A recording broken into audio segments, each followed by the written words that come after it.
ఈ వారం మనం మాట్లాడుకోబోయే సినిమా విప్రనారాయణ అండి. భరణి పిక్చర్స్ వారి విప్రనారాయణ ఆ చిత్రం గురించి ఈ రోజు మాట్లాడుకుందాం. ఈ సినిమా పేరు వినగానే మొట్టమొదటగా గుర్తొచ్చేది అందులోని పాటలు. ఈ సినిమాలోనూ ఉన్నన్ని వైవిధ్య భరితమైన పాటలు ఇంకా ఏ సినిమాలోనూ కూడా ఎక్కువగా లేవు అనడంలో అతిశయోక్తి లేదు.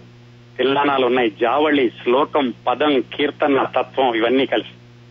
అలాగే ఈ సినిమా పేరు వినగానే గుర్తొచ్చేది పాటలు, తర్వాత గుర్తొచ్చేది హీరో అక్కినేని నాగేశ్వరరావు గారు, ఆ తర్వాత గుర్తొచ్చేది హీరోయిన్ భానుమతి గారు. భానుమతి గారికి దక్షిణ భారత చలనచిత్ర చరిత్రలోనే కాకుండా భారతదేశ చలనచిత్ర చరిత్రలోనే ఇంకా ఏ హీరోయిన్ కి లేనన్ని ప్రత్యేకతలున్నాయి. విశిష్టమైన వ్యక్తిత్వం, బహుముఖ ప్రజ్ఞత్వం ఆమె సొంతం. అలాగే ఆమె హీరోయిన్, ఆమె గాయని, ఆమె రచయిత్రి, ఆమె దర్శకురాలు, ఆమె స్టూడియో అధినేత్రి. మిగతా అన్ని సాధించినా కానివ్వండి, స్టూడియో ఓనర్ అనేటటువంటి ఆ పొజిషన్ సాధించడం అనేది ఇంకా ఏ హీరోయిన్ కి కూడా సాధ్యం కాలేదు. అలాంటి అన్ని ప్రత్యేకతలు ఉన్న భానుమతి గారు ఆమె భర్త దర్శకత్వంలో నిర్మించబడిన ఈ వాళ్ళ సొంత చిత్రం విప్రనారాయణ, ఆ సినిమా గురించినటువంటి విశేషాలు ఈ రోజు మాట్లాడుకుందాం. అసలు ఈ విప్రనారాయణ ఎవరు? విప్రనారాయణ తరువాత రోజుల్లో, ఆయన మామూలు పేరు విప్రనారాయణ నారాయణ అని అనుకుంటాను, తరువాతి రోజుల్లో ఆయన తొండవరప్పొడి ఆళ్వారుగా ప్రసిద్ధి చెందాడు. దక్షిణ భారతదేశంలోని 12 మంది ఆళ్వారుల్లో ఈయన ఒకరు. అలాగే వైష్ణవ విశిష్టాద్వైత సిద్ధాంత ప్రతిపాదకుడిగా కూడా ఈ ఆళ్వారుకి పేరుంది. ఆయన మొట్టమొదటి పేరు విప్రనారాయణ. ఆయన ఏంటంటే ఎంతో పండితుడు, వైష్ణవ భక్తుడు అయినప్పటికీ కూడా పరిస్థితుల ప్రభావం అనలేము, విచిత్రమైనటువంటి పరిస్థితుల్లో చిక్కుకుని ఆయన ఎంత వారలైనా కాంతదాసులే అన్నట్టుగా ఒక మహిళకి లొంగిపోవడం, ఆ తర్వాత కథ రకరకాలైనటువంటి మలుపులు తిరుగుతుంది. కథ గురించి వివరంగా తర్వాత తెలుసుకుందాం. అసలు ఈ విప్రనారాయణ చరిత్ర అనేది ఎక్కడ మొదలైందంటే 16వ శతాబ్దంలో ఒక తెలుగు కవి సారంగు తమ్మయ్య ఆయన రాశాడు. వైజయంతి విలాసం అని ఒక కావ్యం రాశాడు. ఆ కావ్యంలో ఈ విప్రనారాయణ కథ చాలా విపులంగా చర్చించబడింది అని ఒకరి ప్రతిపాదన. ఆ తర్వాత ఈ కథతోటి 3-4 యక్షగానాలు, ఒక యక్షగాన నాటిక 19వ శతాబ్దం మొదట, 20వ శతాబ్దం మొదట్లో అంటే 1904-05 ఆ ప్రాంతాల్లో 100 సంవత్సరాల క్రిందట ఈ వైజయంతి విలాసంలో ఈ కథ ఆధారంగా యక్షగానాలు, యక్షగాన నాటిక వచ్చాయి. 1909లో పానుగంటి లక్ష్మీ నరసింహారావు గారిని చాలా పేరున్నటువంటి కవి, ఆయన సాక్షి అని ఆయన రాసినటువంటి వ్యాసాలు చాలా ప్రసిద్ధి. ఈ కథని సాంప్రదాయబద్ధమైన పద్య నాటకంగా రాశారు 1909లో. ఆయన రాశాక పద్య నాటకాన్ని చాలా చోట్ల ఆంధ్రదేశంలో ప్రదర్శిస్తూ ఉండేవాళ్ళు. ఇంకో పెద్ద విశేషం ఏమిటంటే ఈ పద్య నాటకాన్ని ప్రదర్శించినప్పుడు అక్కినేని నాగేశ్వరరావు గారు బాల నటుడిగా ఉండగా దీంట్లో ఆయన దేవదేవి వేషం వేశాడు. అది చాలా విచిత్రం. ఆయన ఇంకా సినిమాల్లోకి రాకముందు 18-19 సంవత్సరాల వయసు ఉండగా స్టేజ్ మీద విప్రనారాయణ నాటకంలో దేవదేవి పాత్ర వేశాడు. ఆయన ఆడపిల్లల పాత్ర వేస్తూ ఉండేవాడు కదా.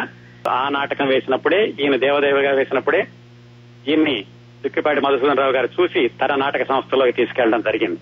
అది ఒక లింకు అక్కినేని నాగేశ్వరరావు గారికి విప్రనారాయణకి ఆయన సినిమాల్లోకి రాకముందు నుంచి. మనం మాట్లాడుకోబోయే విప్రనారాయణ సినిమా రావడానికి ముందు, అంటే దాదాపుగా 20 సంవత్సరాల ముందే, 27 సంవత్సరాల ముందే 1937లో ఇదే పేరుతో ఇంకో సినిమా వచ్చింది. అది కూడా విప్రనారాయణ అనే సినిమా. దాంట్లో హీరోయిన్ కాంచనమాల. కాంచనమాల అంటే తెనాల నుంచి సినిమాల్లోకి వెళ్లి చాలా తక్కువ సంవత్సరాలు సినిమాల్లో ఉండి 10-12 సినిమాల్లో మాత్రమే నటించి ఆ తర్వాత ఆవిడికి మతి భ్రమించి తెనాల్లో దాదాపు 40 సంవత్సరాలు ఆవిడ ఎవరికి తెలియకుండా చనిపోయారు. ఆవిడ నటించిన 3వ సినిమా విప్రనారాయణ 1937లో వచ్చింది. అప్పట్లో తెలుగు సినిమాలు వచ్చినటువంటి, టాకీలు వచ్చినటువంటి కొత్త, ఎక్కువగా జానపదాలు కూడా తక్కువ, పౌరాణికాలు ఎక్కువగా వస్తూ ఉండేవి. అందుకని పౌరాణికాలకి చారిత్రాత్మకాలకి మధ్యలో ఉండేటటువంటి ఈ విప్రనారాయణ సినిమా 1937లో వచ్చింది. దాన్ని తీసిన వాళ్ళు ఆశ్చర్యపోతారు. ఎవరంటే ఒక కలకత్తా ఆయన పేరు అహీంద్ర చౌదరి. ఆయన కలకత్తాలోనే తీశాడు ఈ సినిమాని. కాకపోతే ఈ సినిమాకి పనిచేసినటువంటి సాంకేతిక నిపుణులు తెలుగు వాళ్లే. దానికి మాటలు పాటలు రాసిన ఆయన పేరు త్రిపురారి భట్ల వీరరాఘస్వామి. అలాగే దానికి సంగీతం సమకూర్చిన ఆయన పేరు చుండూరి సత్యనారాయణమూర్తి. దాంట్లో విప్రనారాయణగా వేషం వేసిన ఆయన పేరు కస్తూరి వెంకట నరసింహారావు. దేవదేవగా వేసింది కాంచనమాల. ఆవిడ సినిమాల్లోకి వెళ్ళాక 2 సినిమాల్లో చిన్న చిన్న పాత్రలు వేశారు చెన్నైలో. అక్కడి నుంచి 3వ సినిమా కలకత్తాకి వెళ్లి అక్కడ నటించారు. ఈ సినిమా తోటి ఆవిడ చాలా మందికి తెలిశారు దేవదేవి పాత్ర ద్వారా. తెలుగు సినిమానే కలకత్తాలో నిర్మించారు.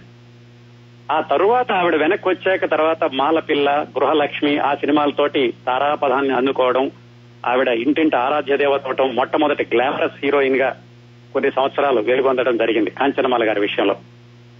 ఆ విధంగా ఈ విప్రనారాయణ సినిమా 1937లోనే మొట్టమొదటిసారిగా వచ్చింది. 1937 తర్వాత 1938లో మళ్ళా అదే సినిమాని తమిళంలో తీశారు. అప్పట్లో ఒక మాదిరిగా ఆయన్ని ఈ సినిమాలు అంత విపరీతంగా సక్సెస్ అవ్వలేదు. 1937లో వచ్చిన తెలుగు సినిమా, 1938లో వచ్చిన తమిళ సినిమా. ఎందుకు ఈ సినిమాలో అంత ఆకర్షణ ఏముంది మళ్లీ తీయడానికి 27 సంవత్సరాల తర్వాత అంటే, ఇది చాలా బ్యాలెన్స్డ్ గా తీయాల్సిన సినిమా, జాగ్రత్తగా తీస్తే సక్సెస్ అయ్యే సినిమా. జాగ్రత్తగా ఎందుకు తీయాలంటే శృంగార రస ప్రధానమైనట్టుగా కనిపిస్తుంది, కానీ భక్తి రసం అంతర్లీనంగా సాగే వేదాంత సారం అది ఈ సినిమాలో సారాంశం. శృంగారాన్ని వేదాంతాన్ని బ్యాలెన్స్ చేయడం అంటే చాలా చాలా నేర్పు ఉండాలి దర్శకుడికి. ఏది ఎక్కడ ఎంతవరకు అవసరమో అంతవరకే చిత్రించాలి. ఒకటి కొంచెం ఒక పాలు ఎక్కువైనా కానీ అది పూర్తిగా ఫిలాసఫికల్ మూవీ అవుతుంది, లేకపోతే శృంగారం ఎక్కువైతే అది వేరే విధమైనటువంటి చిత్రం అవుతుంది. అలా కాకుండా అవసరమైనంత వరకే చూపిస్తూ భక్తి రస ప్రధానమైన చిత్రం ఇది అని ప్రేక్షకుల్ని మెప్పించడంలో దర్శకుడికి ఎంతో ప్రతిభ కావాలి, ఎంతో నేర్పు కావాలి.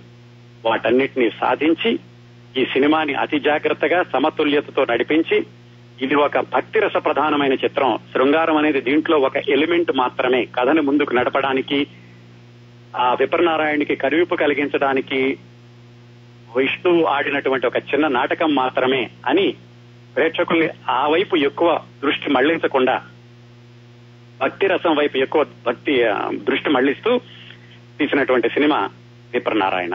దీని దర్శకుడు భానుమతి గారి భర్త రామకృష్ణ గారు. ఇదండి ఈ విప్రనారాయణ కథకి, ఈ సినిమాకి మనం అసలు సినిమాలోకి రాబోడానికి ముందు ఇంత కథ ఉందన్నమాట. విప్రనారాయణ సినిమా హీరోయిన్ భానుమతి గారు, దర్శకుడు ఆవిడ భర్త రామకృష్ణ గారు. ఈ సినిమా మొదలు పెట్టబోయే ముందు చాలా ఆలోచించారటండి. ఎందుకంటే కథ ఎంత సెన్సిటివ్ గా ఉంటుందో దర్శకత్వం అంత కత్తి మీద సాము. మగవాడిని లోబరుచుకోవడానికి ఒక స్త్రీ వలపన్ని రకరకాల నాటకాలు ఆడడం ఇలాంటివన్నీ, భార్యతోటి అలాంటి వేషం వేయించాలి రామకృష్ణ గారు. వేయడానికి భానుమతి గారికి ధైర్యం ఉండాలి, చేయించడానికి రామకృష్ణ గారికి ధైర్యమే కాక నేర్పు ఓర్పు ఉండాలి. ఇంత సవాళ్ళని తెలిసి కూడా వాళ్ళు ధైర్యంగా ఈ చిత్రాన్ని నిర్మించి 81 సంవత్సరాల తెలుగు చలనచిత్ర చరిత్రలో దీనికి ఒక ప్రత్యేక స్థానాన్ని ఉండేలాగా తీర్చిదిద్దారు. దానికి రామకృష్ణ గారిని మెచ్చుకోవాలి, హీరోయిన్ గా నటించిన భానుమతి గారిని, అక్కినే నాగేశ్వరరావు గారిని తీర్చిదిద్దిన ప్రతి సాంకేతిక నిపుణుడిని కూడా ఈ సందర్భంలో గుర్తు చేసుకోవాలి. అసలు వీళ్ళు ఈ భరణి పిక్చర్స్ అనేది ఎలా మొదలైంది, భానుమతి గారికి రామకృష్ణ గారు ఈ సినిమా నిర్మించాలనే ఆలోచన ఎలా వచ్చింది, ఆ నేపథ్యం కొంచెం తెలుసుకుందాం. భానుమతి గారు 1939లో వర విక్రయం అనే సినిమా ద్వారా చాలా చిన్న వయసులోనే సినీ రంగ ప్రవేశం చేశారు. ఆవిడ ఒక 5-6 సినిమాల్లో యాక్ట్ చేశాక 1943లో, అంటే ఆవిడ సినిమాల్లోకి వచ్చిన 4 సంవత్సరాల్లోనే రామకృష్ణ గారిని ప్రేమించి పెళ్లి చేసుకున్నారు. పెళ్లి చేసుకోగానే ఇంకా సినిమాల్లో మానేద్దాం అనుకున్నారు. ఆవిడే ఐచ్ఛికంగా సినిమాల్లో తప్పుకుందాం అనుకున్నారు. రామకృష్ణ గారు కూడా సరే అన్నారు. రామకృష్ణ గారు ఆ సమయంలో అసిస్టెంట్ డైరెక్టర్ గా పనిచేస్తూ ఉండేవాళ్లు. ఆవిడ మానేద్దాం అనుకున్నప్పుడు ఆయన కూడా సరే అన్నారు. అయితే సరిగ్గా ఆ సమయంలోనే బిఎన్ రెడ్డి గారు వచ్చి, అమ్మా ఒక్క సినిమా చేసి మానేసేయండి, ఇది చాలా మంచి సినిమా, మంచి పాత్ర, మీరు వివాహం అయిన తర్వాత నటిస్తున్నప్పటికీ ఏమాత్రం మీ ప్రతిష్టకి భంగం రాకుండా ఉండేటటువంటి సినిమా అని చెప్పి ఆవిడని ఒప్పించి స్వర్గసీమ అనే సినిమాలో యాక్ట్ చేయించారు. అది 1945లో విడుదలైంది. ఆ స్వర్గసీమ సినిమా విడుదలయ్యాక మానేసేద్దాం అనుకున్నారు. అసలు ముందే మానేద్దాం అనుకున్నారు. సరే ఒక్క సినిమా, పైగా బిఎన్ రెడ్డి గారు అడుగుతున్నారు, పేరున్న దర్శకుడు అని ఆ సినిమాకి ఒప్పుకున్నారు భానుమతి గారు. ఆ సినిమా రిలీజ్ అయింది. ఆ సినిమా రిలీజ్ అయిన మరుసటి రోజే ఆవిడికి కొడుకు పుట్టాడు, భరణి. ఆ కొడుకు పుట్టాక ఆవిడ కొంచెం ఆలోచించుకుని మనసు మార్చుకున్నారు. ఏమిటంటే సినిమాలో 4-5 సంవత్సరాలు యాక్ట్ చేశారు, ఎక్కువగా సంపాదించింది లేదు, కొడుకు పుట్టాడు, కుమారుడికి కాస్త సంపాదించి ఇద్దామని చెప్పేసి ఆవిడ సినిమాల్లో కొనసాగడానికి నిర్ణయించుకున్నారు. స్వర్గసీమ తర్వాత స్వర్గసీమ సూపర్ డూపర్ హిట్ అయింది. భానుమతి గారికి గాయనిగా కూడా చాలా మంచి పేరు వచ్చింది. అప్పుడు ఆవిడ మళ్లీ కొనసాగుదాం అని నిర్ణయించుకున్నప్పుడు ఒక తమిళ సినిమాలో ఆవిడకి అవకాశం వచ్చింది. ఆ తమిళ సినిమా పేరు రత్నకుమార్. ఆ సినిమాలో ఒప్పుకున్నారు. అయితే ఆ సినిమా ఏమంటే సాగదీస్ కొన్ని సంవత్సరాలు నడిచింది ఆ సినిమా షూటింగ్. కాకపోతే ఆ సినిమాకి వచ్చినటువంటి పారితోషికంతో భానుమతి గారు భర్తని ఒక దర్శకుడిగా నిలబెట్టడానికి కానివ్వండి, లేకపోతే సొంతంగా బిజినెస్ చేద్దామని కానివ్వండి, వాళ్ళు భరణి పిక్చర్స్ అనేటటువంటి చిత్ర నిర్మాణ సంస్థని మొదలు పెట్టారు. దానికి కారణం ఆవిడికి రత్నకుమార్ అనే సినిమాలో వచ్చిన రెమ్యూనరేషన్. ఆ బ్యానర్ మీద మొట్టమొదటిసారిగా 1947లో భరణి పిక్చర్స్ మీద రత్నమాల అనే సినిమా తీశారు, ఒక జానపద చిత్రం. అది బాగా హిట్ అయింది. ఇంకో విశేషం ఏమిటంటే ఈ రత్నమాల సినిమాకి కథ చిన్నప్పుడు భానుమతి గారి తల్లి పూజలు చేసుకునేటప్పుడు భానుమతి గారికి చెప్పినటువంటి ఒక పుకిటి పురాణం, ఆ కథను తీసుకుని భానుమతి గారు రామకృష్ణ గారి దర్శకత్వంలో రత్నమాల అనే సినిమా తీస్తే అది 100 రోజులు ఆడింది. దాంతో వాళ్ళకి నమ్మకం వచ్చింది, మన చిత్ర నిర్మాణ సంస్థను కూడా మంచి చిత్ర నిర్మాణ సంస్థగా కొనసాగిస్తూ వ్యాపారాత్మకమైన చిత్రాలని అలాగే విలువలు తగ్గని చిత్రాలని కూడా తీయొచ్చు అనే నమ్మకం కలిగించింది వాళ్ళకి రత్నమాల. ఆ తర్వాత 2 ఏళ్లకి 1949లో లైలా మజ్ను సినిమా తీశారు. అది కూడా హిట్ అయింది. ఆ లైలా మజ్ను సినిమా నుంచి అక్కినే నాగేశ్వరరావు గారికి భరణి పిక్చర్స్ కి సాన్నిహిత్యం ఎక్కువ పెరిగింది. అక్కినే నాగేశ్వరరావు గారు ఎప్పుడు చెబుతుంటారు, నా నట జీవితాన్ని ముందుకు తీసుకు వెళ్లడంలో భరణి పిక్చర్స్ కూడా చాలా ప్రముఖ పాత్ర పోషించింది అని. ఈ లైలా మజ్ను చేసేటప్పుడు కూడా 49లో అంటే ఆయన సినిమాల్లోకి వచ్చిన కొత్తలో చాలా మంది చెప్పారట, ఈయనేం పనికి వస్తాడు, ఈయనేదో జానపదాలు చేసుకుంటాడు, లైలా మజ్నులో అమర ప్రేమికుడి పాత్ర పోషించడం అంటే నాగేశ్వరరావు గారికి చేత కాదు అని. అటు ఆయన సవాల్గా తీసుకున్నాడు, దర్శకుడు రామకృష్ణ గారు కూడా దానికి ఒక ఛాలెంజింగ్ గా తీసుకుని లైలా మజ్ను సినిమాని హిట్ చేశారు. అది కూడా బాగా ఆడింది, వాళ్ళకి బాగానే డబ్బులు తెచ్చిపెట్టింది. ఆ ఊపుతో ఏం చేశారంటే తర్వాత 2 ఏళ్లకి 1951లో ఈ లైలా మజ్ను కథాంశంతోని ప్రేమ అంటే తెలుగులో కథాంశం అంటే అట్లా ప్రేయసి ప్రియుడు విడిపోవడం ఇలాంటి కథతోటి తెలుగులో ప్రేమ, తమిళంలో కాదల్ అనే సినిమా తీశారు 1951లో. అది ఫెయిల్ అయింది, అది కాస్త చేతులు కాల్చుకున్నారు దాంతో. అప్పుడు వాళ్ళు ఏం చేశారంటే 1953లో 3 భాషల్లో చండీ రాణి అనే సినిమా తీశారు. దానికి దర్శకత్వం కూడా భానుమతి గారే. తెలుగు, తమిళం, హిందీలో 2 పాత్రలు వేస్తూ దర్శకత్వం చేస్తూ హీరోయిన్ గా నటించి 3 భాషల్లో ఒకేసారి విడుదల చేసిన ఖ్యాతి ఒక భానుమతి గారికి మాత్రమే దక్కింది. అది బాగా ఆడింది చండీరాణి సినిమా. ఆ తర్వాత చండీరాణి తర్వాత ఈవిడికి మిస్సమ్మలో వేషం వేసేటటువంటి అవకాశం వచ్చింది. మిస్సమ్మ ఈవిడతోటి చక్రపాణి గారు 4 సినిమా తీయడం, ఆ తర్వాత ఏదో చిన్న మాట పట్టింపు వచ్చి ఈవిడ సినిమాలో నుంచి తొలగించడం, తర్వాత ఆ సినిమా రీళ్లన్నీ కాల్ చేయడం, ఈవిడ బయటకు వచ్చేయడం, ఆ స్థానంలో సావిత్రి గారిని తీసుకోవడం, ఆ కథంతా చెప్పుకో.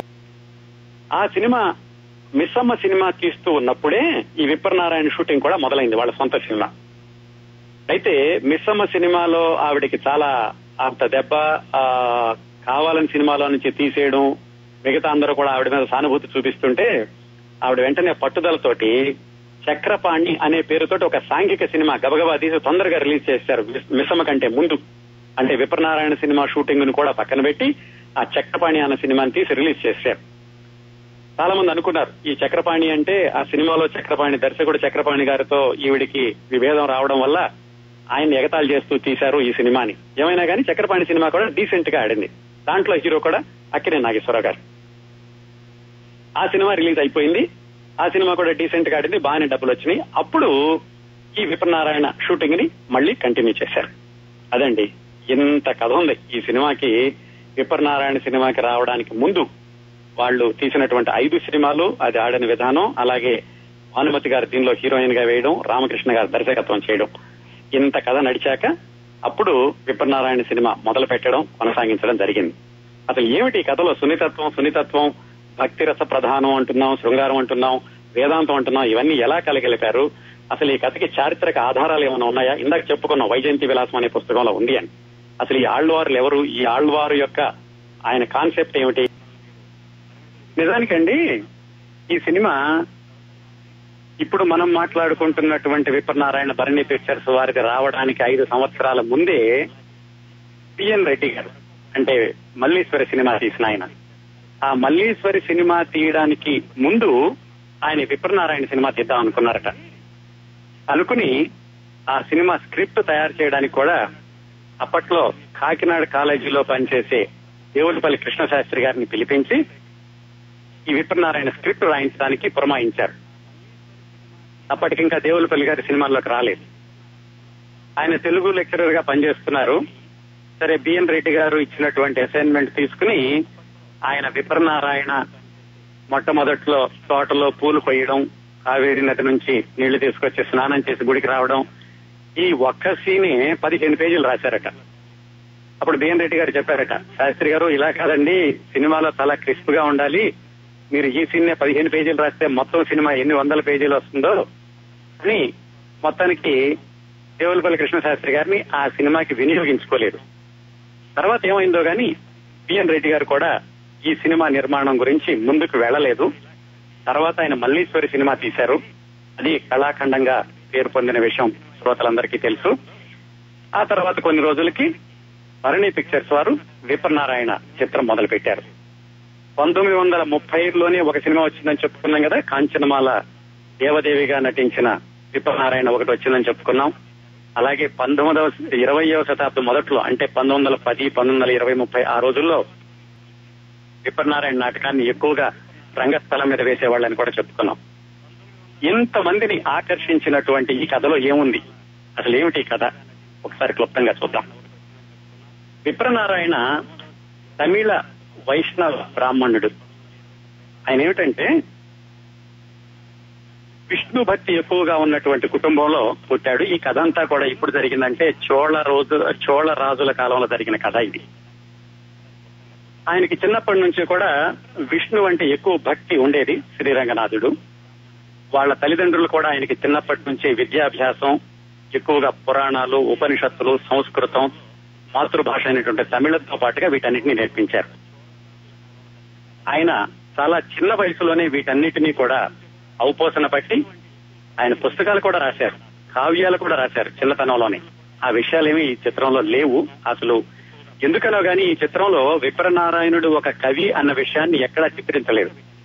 నిజానికి ఆయన 2 పుస్తకాలు రాశారు. ఆ పుస్తకాల్లోని భావాలతోటి 2 పాటలు కూడా ఉన్నాయి ఈ సినిమాలో. ఆ విశేషాలు పాటల గురించి మాట్లాడుకోవడానికి వచ్చినప్పుడు చెప్తాను. ఆయన చిన్నప్పుడే ఇవన్నీ దైవభక్తి ఎక్కువగా పెరిగింది. ఆయన చిన్నప్పుడే నిర్ణయించుకున్నారు జీవితాంతం బ్రహ్మచారిగానే ఉండిపోవాలని. శ్రీమన్నారాయణుణ్ణి జపిస్తూ ఆయన సేవలోనే జన్మని తరింప చేసుకోవాలనుకుని ఆయన వైష్ణవాలయాలు ఎక్కడెక్కడున్నాయో వెతుక్కుంటూ వెళ్లి ఇక్కడ ఈ శ్రీరంగంలో ఉన్నటువంటి శ్రీరంగనాథుడి దేవాలయాన్ని చూసి అక్కడ సెటిల్ అవుదామని నిర్ణయించుకున్నారు. ఈ శ్రీరంగం అనేది చోళమండలం రాజధాని మధురైకి ఒక చిన్న ఊరు ఉంటుంది, తిరుత్తరంబం అని. ఆ తిరుత్తరంబంకి మధురైకి మధ్యలో శ్రీరంగం ఉంటుంది. అది శ్రీరంగనాథుడి దేవాలయం ఉన్నటువంటి ప్రదేశం. పక్కనే కావేరీ నది ఉంటుంది. ఈ విప్రనారాయణుడు తల్లిదండ్రుల దగ్గర నుంచి వచ్చేసి ఆ కావేరీ నది తీరంలో ఒక ఆశ్రమాన్ని నిర్మించుకుని అక్కడ పూల చెట్లు అవి వేసి ఆ రోజు పూలు కొయ్యడం, పూలదండలు కట్టడం, దాన్ని తీసుకెళ్లి శ్రీరంగనాథ దేవాలయంలో ఇవ్వడం.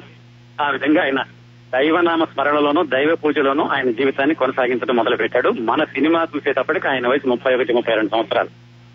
ఆయనకి ఎంత ఫాలోయింగ్ ఉందంటే ఆ ఊళ్ళో రోజు ఆయన మాలలు కట్టి దేవాలయానికి తీసుకువెళ్లి దేవుడికి అర్పించి ఆయన వస్తుంటే ఆయన కూడా పాద ప్రమాణాలు చేసేవాళ్ళు భక్తులంతా. దేవుణ్ణి ఎంత పవిత్రంగా కొలిచేవారో విప్రనారాయణ్ని కూడా అంత పవిత్రంగా అభిమానించేవాళ్ళు భక్తులందరూ. ఇలా జరుగుతూ ఉండగా ఈ శ్రీరంగానికి ఒకవైపు ఉంటుందనుకున్నాం కదా ఊరు తిరుత్తరంబం.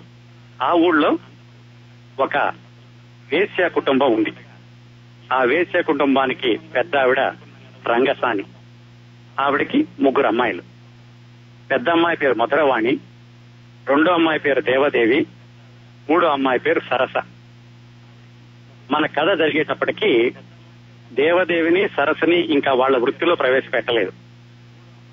ఇలా 2 నేపథ్యాలున్నాయి. ఒకటి, విప్రనారాయణుడు కావేరీ నదీ తీరంలో ఆశ్రమంలో రోజు పూలమాల కట్టి దేవుడి దగ్గర తీసుకెళ్లి దేవుణ్ణి పూజిస్తూ ఉండడం.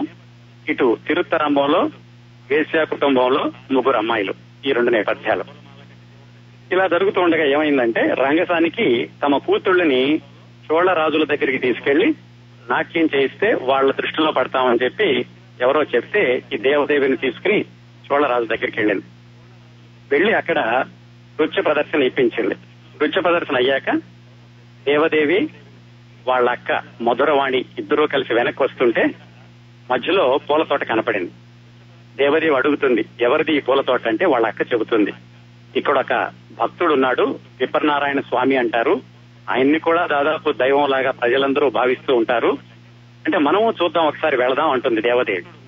సరే, ఇద్దరూ కలిసి దిగి ఆ తోటలోకి వెళతారు.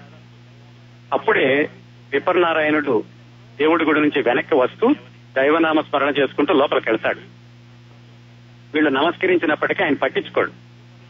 దేవదేవి కొంచెం అహంభావం, కాస్త ఒక విధమైనటువంటి మనస్తత్వం ఉన్న వ్యక్తి. ఆవిడ కోపం వస్తుంది. ఎంత దైవభక్తి ఉంటే మాత్రం ఆయన మాత్రం మనిషి కాదా, మనం ఇలాగా పాదాలకు నమస్కారం చేస్తుంటే మనం పట్టించుకోకుండా వెళ్లిపోతున్నాడు అని వాళ్ళ అక్కతోటి అతని గురించి కొంచెం నిరసనగా మాట్లాడుతుంది. వాళ్ళక్క చెబుతుంది, అలా అపార్థం ఎందుకు చేసుకుంటావు, ఆయన దైవనామస్మరణలో ఉన్నాడు అందుకని మనం చూడలేదని. కానీ దేవదేవికి పట్టుదల, ఇతను కూడా సామాన్య మానవుడే అని నిరూపించాలి, ఇతనే గొప్ప కాదని నిరూపించాలి అని అనుకుంటుంది. సరే, ఇంటికి వచ్చేస్తారు. ఇంటికి వచ్చినా గానీ దేవదేవికి మాత్రం ఆ పట్టుదల పోదు. ఎంత దైవభక్తుడైనా గానీ అతన్ని ఎలాగైనా సరే భక్తి మార్గంలోకి మళ్లించాలి అనుకుని వాళ్ళ అక్కతో చెబుతుంది, అక్క నేను ఆయన దగ్గరికి వెళ్తాను, ఆయన ఏమైనా సరే నేను మారుస్తాను. వాళ్ళ అక్క చెబుతుంది, ఎందుకు నీకు ఇలాంటి పనులు, ఆయన చాలా పవిత్రమైనటువంటి భక్తుడు, ఆయన వదిలేసే కాదు కాదు, అంత గర్వమా, నేను నమస్కారం పెట్టితే కానీ గ్రహించడా అని చెప్పి అర్ధరాత్రి పూట మోటాముల్లే సర్దుకుని ఆశ్రమానికి వెళ్తుంది. వాళ్ళ అక్క అడుగుతుంది, ఇలా చెప్పకుండా వెళ్ళిపోతున్నావు, మరి అమ్మ అడిగితే ఏం చేయను అని. అమ్మ అడిగితే ఒక పని చెప్పు, నువ్వు ఆ సందర్భానికి తగినట్టుగా ఏదో ఒక అబద్ధం చెప్తూ అంటాను. అలాగే వాళ్ళ అమ్మ అడిగితే వాళ్ళ అక్క చెబుతుంది, దేవదేవి ఎక్కడికి వెళ్ళిందంటే అక్కడ ఆశ్రమంలో ఒక భక్తుడున్నాడు, ఆయనకి వశీకరణ విద్య తెలుసట, అందరూ కూడా ఆయన చుట్టూ ఆయన నమస్కారాలు పెడుతున్నారు, అది నేర్చుకుందామని దేవదేవి వెళ్ళింది అని చెబుతుంది. సరే, వశీకరణ విద్య అంటే మనుషుల్ని ఆకర్షించడం, అదే కదా వాళ్ళ వృత్తికి కావాల్సింది, అందుకని తల్లి కూడా సరే అనుకుంటుంది. దేవదేవి ఆశ్రమం దగ్గరికి వెళ్తుంది. ఆశ్రమంలో విప్రనారాయణకి తోడుగా రంగరాజు అని ఒక మిత్రుడు ఉంటాడు. అతను విప్రనారాయణకి కావాల్సినవని చూస్తూ ఉంటాడు. అక్కడికి వెళ్ళగానే ముందు రంగరాజు ఈ అమ్మాయిని, ఎవరో అమ్మాయి ప్రవేశించింది ఆశ్రమంలోకి, అసలు వాళ్ళ అమ్మాయి వైపే చూడరు, అతను చూడకుండా కూడా అమ్మాయిని వెళ్లిపోమ్మంటాడు. కాకపోతే ఆవిడ ఏదో ఆ మాటలు ఈ మాటలు చెప్పి మొత్తానికి ఆశ్రమంలో తాను సంపాదించుకుంటుంది. రంగరాజుకు తెలుస్తుంది ఏదో జరుగుతోంది, అమ్మాయి ఎందుకు వచ్చింది మన దగ్గరికి అని. ఏవో కట్టుకథ చెబుతుంది. విప్రనారాయణ నమ్ముతాడు, పాపం ఏదో కష్టంలో వచ్చింది, రంగనాథుడే పంపించాడట, సరే రాని అంటాడు. ఇది ఈ ఊడంతా తెలుస్తుంది, ఎంతో పవిత్రుడైన విప్రనారాయణ ఆశ్రమంలో ఎవరో అమ్మాయి వచ్చిందట అని. ఊళ్ళో వాళ్ళందరూ చాలా నిరసనగా మాట్లాడతారు. అయితే రంగరాజు వాళ్ళందరికీ చెబుతాడు, మీరందరూ అపార్థం చేసుకుంటున్నారు, మా విప్రనారాయణ స్వామి అలాంటి వాడు కాదు అని. ఇలా జరుగుతూ ఉండగా మొత్తానికి దేవదేవి రకరకాల పద్ధతులు ఉపయోగించి రంగరాజును ముందు బయటికి పంపించేస్తుంది. రంగరాజు బయటికి వెళ్ళాక మిగిలింది ఇద్దరే, దేవదేవి విప్రనారాయణుడు. మొత్తానికి ఎలాగైతే పాటలు పాడుతుంది, అభినయిస్తుంది, రకరకాల సన్నివేశాలు సృష్టించడం గాని అవి జరగడం గాని జరిగి చివరికి ఈవిడ విప్రనారాయణకి లొంగిపోవడం, విప్రనారాయణని ఆవిడ లొంగ తీసుకోవడం, మొత్తానికి ఇద్దరు ఒకటవుతారు. ఎంతో భక్తితో ఉండేటటువంటి విప్రనారాయణుడు దేవదేవికి వశం అయిపోతాడు.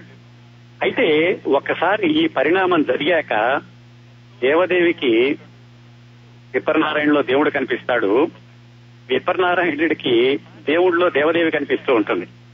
ఎంతగా వాళ్ళిద్దరూ దగ్గర అవుతారంటే, ఒకరోజు దేవదేవి ఇంటికి వెళ్లి అమ్మను చూసి వస్తాను అని బయలుదేరి అలా బయటికి వెళ్ళగానే ఈయన ఒక 5 నిమిషాలు కూడా భరించలేక వెంటనే వెనకాల వెళ్లిపోతాడు. దేవదేవి నిన్ను విడిచి ఉండలేను, నేను వస్తాను నీతో పాటని. సరే, ఇద్దరు కలిసి ఇంటికి వెళ్తారు. ఇంటికి వెళ్ళాక దేవదేవి తల్లి, అమ్మా ఏమిటి ఇన్ని రోజులు అయిందంటే, నాకు వశీకరణ విద్య నేర్పింది నేను చెప్పి ఆయన తీసుకొస్తుంది. సరే, ఆయన ఎవరో భక్తుడు, ఊళ్ళో వాళ్ళందరూ చాలా గౌరవిస్తారట, ఈయన దగ్గర చాలా డబ్బులు ఉంటాయని చెప్పి దేవదేవి తల్లి రంగసాని అతను కూడా లోపలికి రాణిస్తుంది. అయితే మాటల మధ్యలో తెలుస్తుంది, ఇతనికి ఏమీ ఆస్తి ఏమీ లేదు, ఒట్టి భక్తుడేను, అక్కడ ఉండి పూజలు చేసుకుంటూ ఉంటాడని. అప్పుడు ఆవిడ అతని ఇంట్లో నుంచి బయటికి పంపించేస్తుంది. ఎందుకంటే వాళ్ళకి కావాల్సింది ధనము ఆస్తులే కాబట్టి. బయటకు వచ్చేశాక సహజంగానే ఈయనకి విరహం, ఆ దేవదేవిని ఇంట్లో నుంచి బయటకు వెళ్ళనివ్వదు, విప్రనారాయణని బయటికి పంపించేసింది. ఇదంతా పైనుంచి చూస్తున్న విష్ణుమూర్తి ఎలాగైనా సరే ఇంకొక ట్రిక్ వేద్దామని ఆయన ఏం చేస్తాడంటే మారు వేషంలో వచ్చి ఒక బంగారు గిన్నెని దేవదేవి తల్లికి ఇస్తాడు. ఏమని చెప్తాడంటే విప్రనారాయణని పంపించాడు అని చెప్తాడు.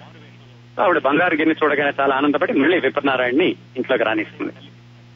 కానీ ఆ బంగారు గిన్నె దేవాలయంలో దొంగిలించబడింది అని ధర్మకర్తలకు తెలిసి వాళ్ళందరూ కూడా ఆ బంగారు గిన్నె ఎక్కడుందో వెతకమని పూజారులకు పురమాయిస్తారు. ఆ పూజారుల్లో ఒక ఆయన దేవదేవి చెల్లెలికి ఆయన మిత్రుడు. ఆ దేవదేవి చెల్లెల్ని ఎప్పుడైనా వశం చేసుకుందామని ఆ పూజారి ప్రయత్నాలు చేస్తూ ఉంటాడు. ఆ పూజారికి చెల్లెల ద్వారా తెలుస్తుంది ఆ బంగారు గిన్నె వేడి ఇంట్లో ఉంది అని. ఆయన వెళ్ళి చెప్తాడు, బంగారు గిన్నె దేవదేవి ఇంట్లో ఉంది, విప్రనారాయణ తీసుకెళ్లాడు అని. రాజుగారి వరకు వెళుతుంది. రాజుగారు విప్రనారాయణకి చేతులు ఖండించమని ఆయన జారీ చేస్తాడు, హుకుం జారీ చేస్తాడు. ఇదంతా చూస్తున్నటువంటి విష్ణువు అప్పుడు ప్రత్యక్షమై వాళ్ళకి చెప్పి, ఇదంతా నేను చేసినటువంటి నాటకం, వీళ్ళకి పూర్వ జన్మ కర్మ ఫలితంగా వాళ్ళు ఇలాంటి పరిస్థితుల్ని ఎదుర్కోవాల్సి వచ్చింది, వాళ్ళిద్దరికి నేను మోక్షం ప్రసాదిస్తున్నాను అని దేవదేవి విప్రనారాయణుడు ఆ శ్రీరంగనాథుడు ఐక్యం అయిపోతారు. అదండి కథ. దీంట్లో ఎసెన్స్ ఏమిటంటే శృంగారం కనిపిస్తుంది. శృంగారం కంటే ముందు భక్తి రసం, శాంతరసం, కరుణ రసం ఉంటుంది. దాని తర్వాత శృంగారానికి వచ్చాక మళ్ళా వాళ్ళిద్దరూ దేవుళ్ళు ఐక్యమైపోవడం. ఇది కథ. ఈ కథలో సామాన్య ప్రేక్షకుడికి కావాల్సినటువంటి అంశాలన్నీ ఉన్నాయి. అలాగే వ్యాపారాత్మక సినిమా కావాల్సిన అంశాలన్నీ ఉన్నాయి. మేధావులకు కావాల్సిన అంశాలన్నీ ఉన్నాయి. ఇన్నింటి కలయిక ఉంది కాబట్టే ఎన్ని దశాబ్దాలైనా కానీ ఆ చిత్ర కథ మీద చాలా మందికి ఆసక్తి ఉండింది. అలాగే చక్కటి కళాత్మక దృశ్య కావ్యంగా దీన్ని భానుమతి గారి భర్త రామకృష్ణ గారు తీర్చిదిద్దారు. ఇదండి కథ. ఈ కథని తీసేటప్పుడు రామకృష్ణ గారు, అలాగే రాసినటువంటి సముద్రాల గారు, సంగీత దర్శకత్వం చేసిన రాజేశ్వరరావు గారు ముగ్గురు కూడా ఏంటంటే వాళ్ళ వృత్తుల్లో ఉచ్చ స్థాయిలో ఉన్నారు ఆ టైంలో. ఆ సమయంలో అందరికీ కూడా అన్ని విజయాలు అందుకుంటున్నటువంటి సమయంలో ఈ సినిమా మీద ముగ్గురు కలిసి పనిచేశారు. ఇంకా ఈ సినిమాకి నటీనటుల్ని ఎలా ఎన్నుకున్నారు, నాగేశ్వరరావు గారిని ఎలా ఎంపిక చేశారు, మిగతా నటీనటుల్ని ఎలా ఎంపిక చేశారు, ఇంకా ఈ సినిమాలో నటీనటుల్ని ఎలా ఎన్నుకున్నారు ఆ విషయానికి వస్తే ముందుగా అక్కినేని నాగేశ్వరరావు గారి గురించి చెప్పుకోవాలి. ఆయనకి ఇది 31వ సినిమా. ఆయన మొత్తం నట జీవితాన్ని చూసుకుంటేనండి అక్కినేని నాగేశ్వరరావు గారు నిజానికి ఆయన ఒక జాతీయ సమైక్యత నటుడు అని చెప్పుకోవచ్చు. ఎందుకంటే భారతదేశంలోని వివిధ ప్రాంతాలకి, వివిధ భాషలకి చెందినటువంటి ప్రముఖుల పాత్రలు ధరించింది ఒక అక్కినేని నాగేశ్వరరావు గారి. ఎలాగంటే బెంగాలీ వాళ్ళ దేవదాసుని చూపించారు. అలాగే ఇప్పుడు మనం మాట్లాడుకుంటున్న విప్రనారాయణుడు తమిళుడు, మొఘలాయి కాలం నాటి సలీంని చూపించారు తన నటనలో. అలాగే ఉత్తరాది సంస్కృత మహాకవి కాళిదాసుని చూపించారు. ఒరియా మండలాన్ని తన జన్మతో పునీతం చేసిన భట్టజయుని చూపించారు ఆయన నటనలో. కర్ణాటక చెందిన అమరశిల్పి జక్కనని చూపించారు.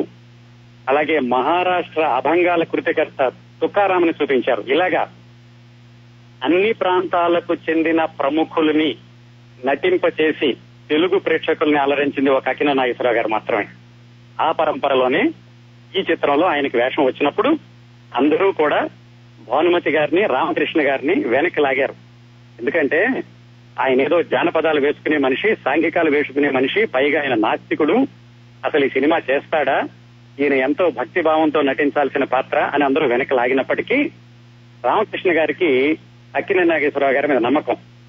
అక్కినేని గారికి కూడా ఈ విషయాలన్నీ తెలిసి ఆయనకి పట్టుదల పెరిగింది. దేవదాసు సమయంలో కూడా ఇలాగే అందరూ వెనక్కి లాగారు. ఆ విధంగానే ఇప్పుడు కూడా ప్రూవ్ చేసుకోవాలి అనుకుని దీనికోసం ఆయన ప్రత్యేకమైనటువంటి శ్రద్ధ తలపెట్టారటండి. ఆయనే రాసుకున్నారు. ఆయన మనసులోని మాట అనే పుస్తకంలో ఈ విప్రనారాయణ చిత్రానికి ఎంత కష్టపడ్డారో ఆయన రాసుకున్నారు. ఎందుకంటే అసలే ఇది భక్తుడికి సంబంధించినటువంటి కథ. పైగా సంభాషణలు కూడా ఏంటంటే చక్కటి భాషా సంపద ఉన్నటువంటి సంభాషణలు.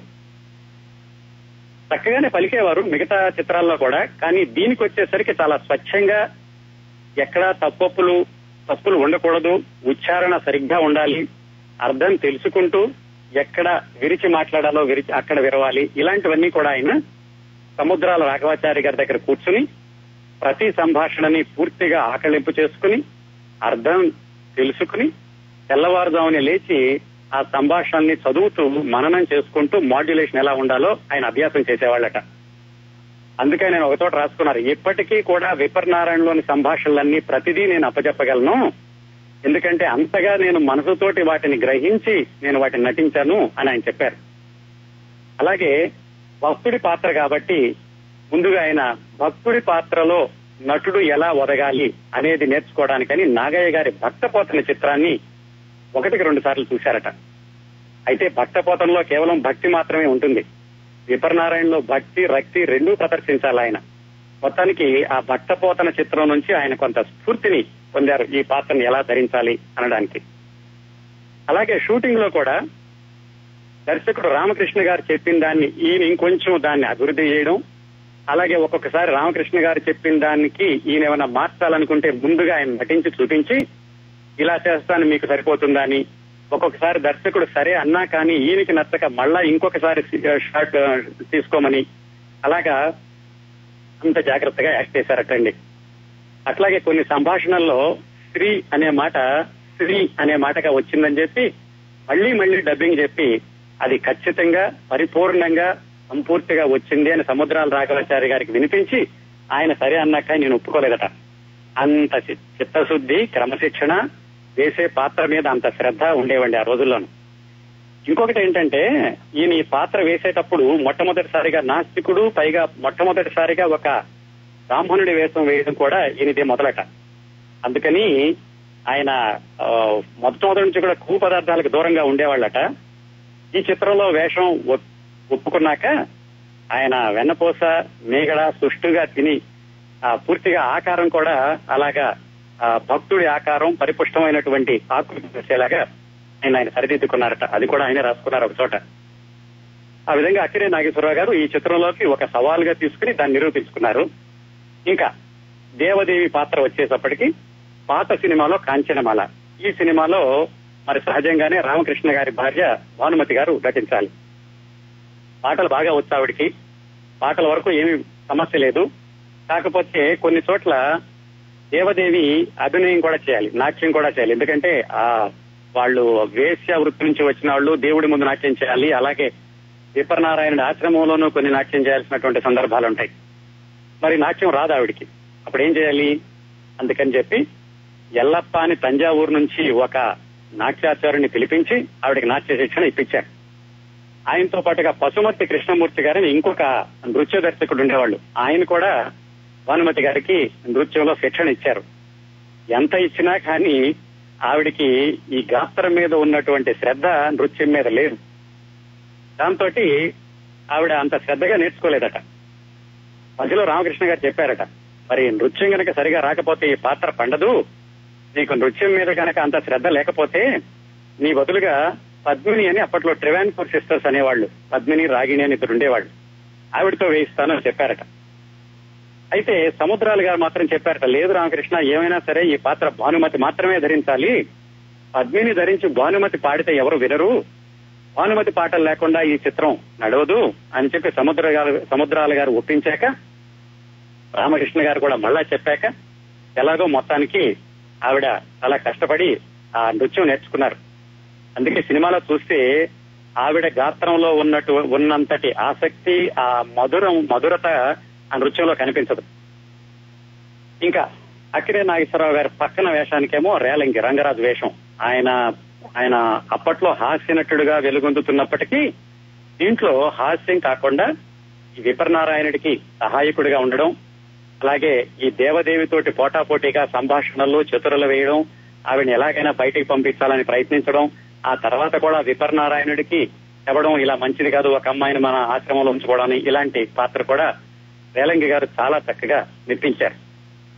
ఇంకా ఈ వేశ్యవాడ తిరువుత్తరంబం అక్కడికి వచ్చేసరికి వేశ్య మాతగా ఋష్యేంద్రమణి ఆవిడ నటించారు. ముగ్గురు కూతుళ్లలో పెద్ద కూతురుగానేమో సంధ్య. జయలలిత, ఇప్పటి తమిళనాడు ముఖ్యమంత్రి జయలలిత గారి తల్లి సంధ్య, ఆవిడ తల్లిగా వేసింది. ఆవిడ పెద్దక్కగా వేసింది. రెండో అమ్మాయేమో దేవదేవి భానుమతి గారు. మూడో అమ్మాయి పేరు విమల అట. ఆ తర్వాత ఎక్కువ సినిమాల్లో ఆవిడ వేషాలు వేయలేదు. ఆ విధంగా పాత్రలు. అలాగే ఒక చిన్న పాత్రలో మన అల్లు రామలింగయ్య గారు ఉంటారు పూజారి పాత్రలోను. అలాగే రాజుగా వేసిన ఆయన పేరు వల్లభ జోస్యుల శివరాం. ఆయన కూడా అంతకు ముందు కొన్ని సినిమాల్లో వేశారు. ఆ తర్వాత సినిమాల్లో ఎక్కువగా నటించలేదు ఆయన రాజుగా వేశారు. ఈ సినిమా గురించి మాట్లాడుకున్నప్పుడు మనం ఖచ్చితంగా మాట్లాడుకోవాల్సిన విషయం సంగీతం, సాహిత్యం. ముందులోనే చెప్పుకున్నాం, సంగీత సాహిత్య సమలంకృతే అన్నట్టుగా ఉంటుంది ఈ చిత్రం అని. పాటలు మాటలు సముద్రాల రాఘవాచారి గారు. ఆయనకి వైష్ణవ సాంప్రదాయం మీద చాలా పట్టు ఉంది. అంతేకాకుండా సినిమాల్లోకి రాకముందే ఆయన మహాపండితులు, అష్టావధానాలు శతావధానాలు చేసినటువంటి గొప్ప పాండిత్యం కలిగినటువంటి మనిషి సముద్రాల రాఘవాచారి గారు. సంగీతం ఇంకా ఎస్ రాజేశ్వరరావు గారు.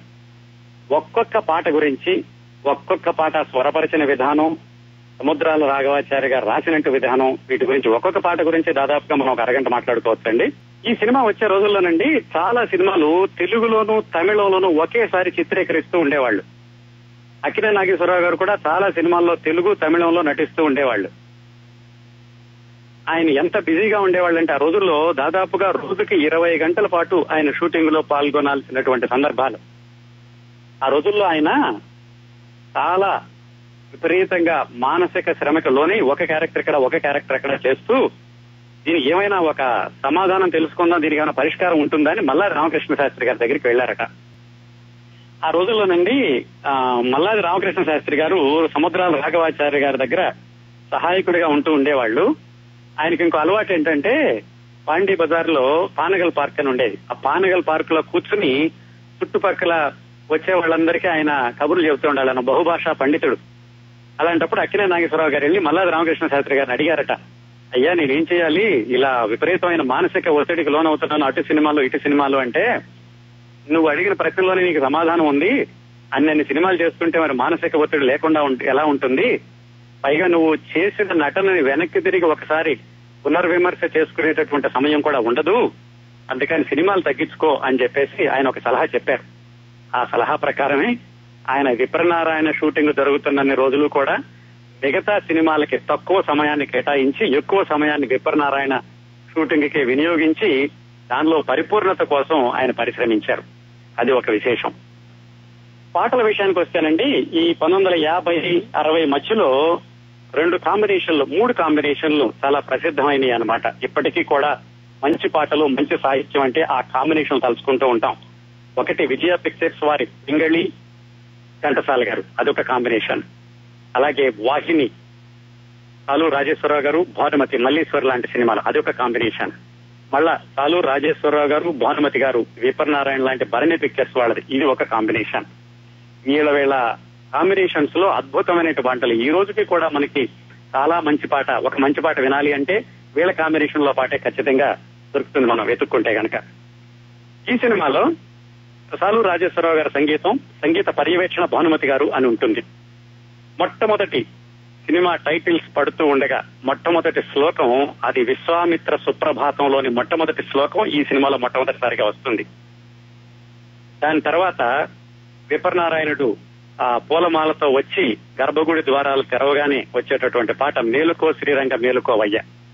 ఈ పాట అండి విపర్నారాయణ పాత్ర అంటే విపర్నారాయణుడే ఆ రోజుల్లో అంటే చోళ రాజుల కాలంలో ఆయన పుస్తకాలు కూడా రాశాడని చెప్పుకున్నాం కదా, అది సినిమాలో ఎక్కడ హైలైట్ చేయలేదు.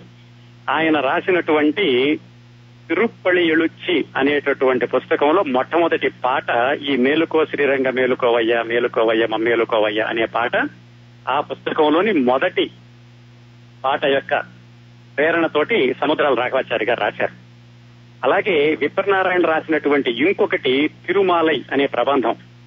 ఆ తిరుమాలై అనే ప్రబంధంలో ఉన్న వాటిని పాశురాలు అంటారు. ఆ అందులోని ఒక పాశురం యొక్క ప్రభావంతో సముద్రాల రాఘవాచార్య గారు రాసిన ఇంకొక పాట పాలించరా రంగా పరిపాలించరా శ్రీరంగా అని, దాంట్లో కరులను హరులను మణిమందిరములు సురభోగాలను కోరనురా. ఈ మాటలన్నీ కూడా, ఈ భావం అంతా కూడా విప్రనారాయణుడు మౌలికంగా రచించినటువంటి ఆ తిరుమలై బంధం అనేటటువంటి పుస్తకం అదనమాట అది. ఇంకా పాటలన్నీ వరుసనే, మొత్తం 15 పాటలు ఉన్నాయండి దీంట్లో. ఒక పాట తర్వాత ఒకటి, ఒక పాట తర్వాత ఒకటి. అందులో ఉన్నటువంటి సాహిత్యము, సంగీతము, భానుమతి గారి స్వరము, ఎస్ రాజేశ్వరరావు గారి నేపథ్య సంగీతము, ఈ పాటల్లో వచ్చేటటువంటి సంగీతము అంతా కలిసి చిత్రాన్ని ఒక రాగ రస భరితంగా చూపిస్తూ ఉంటుంది ప్రేక్షకులందరికీను. భానుమతి రాగానే మొదలయ్యేది తిల్లాన, ఆవిడ డాన్స్ చేస్తూ ఉంటుంది. తర్వాత రాజు గారి దగ్గర పాడేది క్షేత్రయ్య మువ్వగోపాల పదం. అక్కడి నుంచి ఈవిడ విప్రనారాయణుడి తోటలోకి వెళ్ళగానే మొదలవుతాయి ఇంకా వీళ్ళిద్దరి మధ్యలో జరిగేటటువంటి పాటలు. అలాగే అష్టపది గీత గోవిందంలో జయదేవుడు రాసిన గీత గోవిందంలోని అష్టపది సావిరహే తవదీన. జయదేవుడు అష్టపదులన్నీ సంస్కృతంలో ఉంటాయి. బాగా చదువుకున్న వాళ్ళకి తప్ప మామూలు వాళ్ళకి అర్థం కావు. ఈ సినిమా వచ్చాక జయదేవుడు గీత గోవిందం ఉంది, దానిలో అష్టపదులు ఉన్నాయి. అందులో కూడా ఆయనదైనటువంటి శైలిలో భావం ఉంటుంది. అది ఒక భక్తి శృంగార రసంలో ఉన్నటువంటి భావం ఉంటుందన్న విషయం మామూలు ప్రేక్షకులకు కూడా తెలిసి వాళ్ళు కూడా చదవడం మొదలు పెట్టారటండి ఈ చిత్రంలో ఆ పాట వచ్చాక. అలాగే ఇంకా ఆ పాట పాడేటప్పుడు భానుమతి గారు చేసినటువంటి ఫీట్లు అది విని తీరాల్సిందే కానీ ఎంత చెప్పినా గానీ ఆవిడ పాటకి సరిపోదు. ఇంకా తర్వాత ఈ విప్రనారాయణుడు పాట చూడు మదే చెలియా అనే పాట. అసలు ఎందుకంటే దేవదేవులు కూడా శ్రీకృష్ణుడే కనిపిస్తూ ఉంటాడు. అప్పుడు ఆయన పాడే పాట చూడు మదే చెలియా అనేది. ఈ పాటలోనండి మధ్యలో ఒక మాట ఉంటుంది, నారీ నారీ నడుమ మొరారి హరికి హరికి నడుమ వయ్యారి. ఈ మాట చాలా నచ్చి ఒక పాత్రికేయుడు వెళ్లి సముద్రాల రాఘవాచార్య గారిని అడిగారట, ఎంత చక్కగా రాశారండి ఈ భావం, మీకు ఎలా తట్టింది అని. అంటే ఆయన చెప్పారట, నాదేముంది నాయన, లీలాసుకుడు శ్రీకృష్ణ కర్ణామృతంలో చెప్పినటువంటి శ్లోకంలోని భావాన్ని నేను దీంట్లో పెట్టాను, నా అంతటి నేను సొంతగా సృష్టించింది కాదు అని ఆయన చాలా వినయంగా దాని మాతృక గురించి కూడా చెప్పారు. అలాగే తర్వాత వచ్చే పాటలన్నీ కూడాను. ఇందులో ఏఎం రాజా అక్కినేని నాగేశ్వరరావు గారికి పాటలు పాడింది. ఆయన అంతకు ముందు శృంగారాన్ని భక్తిని ఎంతగా పలికించాడో పాటల్లో, చిట్ట చివరిలో అనురాగముల దూరములాయన అని ఆ దేవదేవి తల్లి విప్రనారాయణ ఇంట్లో నుంచి బయటికి పంపించేసేటప్పుడు పాడేటటువంటి పాట. అందులో విరహాన్ని విషాదాన్ని కూడా అంత రాగయుక్తంగాను పలికించారు ఏఎం రాజా గారు.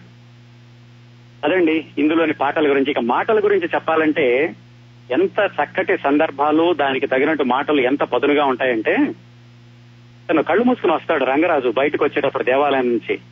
విప్రనారాయణ అడుగుతాడు, ఎందుకు నాయన కళ్ళు మూసుకున్నావు అంటే, నేను చూడకూడదని చూశాను, ఆడపిల్లల్ని చూస్తున్నాను అందుకని చూడకూడదని కళ్ళు మూసుకున్నాను అంటే, విప్రనారాయణ చెప్తాడు, నువ్వు మూసుకోవాల్సింది కళ్ళు కాదు మనసు మూసుకోవాలి అని చెప్తాడు. అదొకటే కాదు, తర్వాత కూడా దేవదేవి ఇంట్లో నుంచి వెళ్లిపోయేటప్పుడు వాళ్ళ అక్క చెబుతుంది, అహంకారం ఎప్పుడైనా సరే అహంభావం పతనానికి దారి తీస్తుంది, నువ్వు వెళ్ళొద్దు అని చెబుతుంది. అలా అవసరమైన చోట నీతి వాక్యాలు చెప్పడమే కాకుండా ఈ రంగరాజు దేవదేవేమో ఆశ్రమంలో ఉండాలని చూస్తుంది, రంగరాజేమో ఎలాగైనా ఈవిని బయటికి పంపించాలని చూస్తాడు.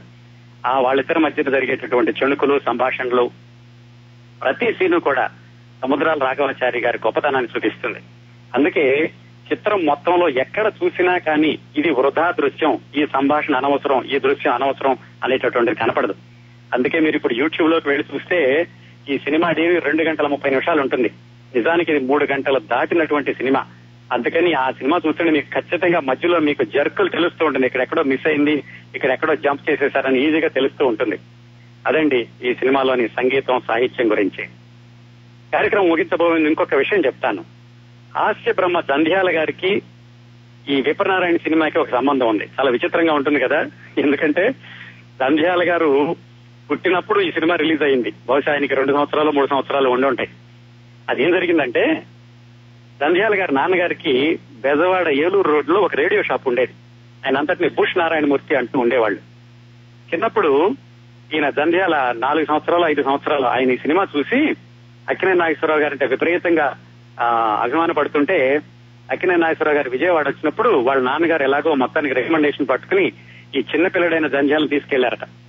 తీసుకెళ్లి చూడగానే ఈ పిల్లడు అక్కినేని నాగేశ్వరరావు చూసి, ఇదేంటి విప్రనారాయణ ఇలా ఉన్నాడు, పంచి కట్టుకున్నాడు ఏంటి, మొహాన నామాలేవి అని అడిగట్ట ఆయన. ఈ కుర్రాడిని చూసి ముద్దుగా ఉన్నాడని అక్కినేని నాగేశ్వరరావు గారు తీసుకుని ఒళ్ళో పెట్టుకుని 2-3 గంటల పాటు ఆయన చక్కగా ఆడించాట. అక్కినేని గారి ఒళ్ళో విప్పరనారాయణుడి యొక్క అభిమానిగా అలా పెరిగినట్టు అలా ఉన్న కొద్ది గంటలు ఉన్నటువంటి నంద్యాల తరువాతి కాలంలో చిత్రరంగంలోకి రావడం, ఆయన దర్శకుడు అవ్వడం, ఆయనకు అప్పటి నుంచి గుర్తుంది అక్కినేని నాగేశ్వరరావు గారు విప్పరనారాయణగా ఎలాగైనా సరే విప్పరనారాయణగా చూపించాలని ఆయన అక్కినేని నాగేశ్వరరావు గారితో దర్శకత్వం చేసిన ఒకే ఒక్క సినిమా అమరజీవి.